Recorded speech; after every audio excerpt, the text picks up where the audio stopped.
কাকা, সত্য করে একটা কথা বলেন যে যখন বিয়ে করছিলেন বেতন কত পাইতেন, আর বিয়ের পরে বাচ্চা কাচ্চা হওয়ার পরে বেতন বা ব্যবসা বাণিজ্যে ইনকাম কেমন হলো? আমি যখন প্রথম বিয়ে করি তখন 1650 টাকা বেতন পাই। মাশাআল্লাহ। তারপরে পর প্রথম বাচ্চা যখন হয় তখন 20,000 টাকা বেতন পাই। মাশাআল্লাহ বলবেন না? দ্বিতীয় বাচ্চা যখন হয় তখন 25,000 টাকা পাই। তৃতীয় বাচ্চা যখন হয় তখন 30,000 টাকা পাই।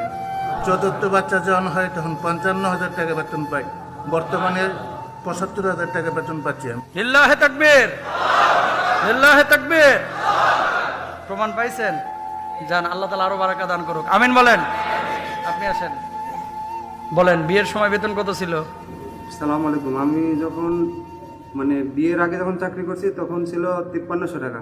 বিয়ে করার পরে 8,000 টাকা হয়েছে। এরপরে যখন প্রথম বাচ্চা হয় 25,000, এরপরে ধাপে ধাপে 30,000 হয়েছে। এখন আমার বউ প্রেগনেন্ট, এখন আমি বেতন পাই 33,500।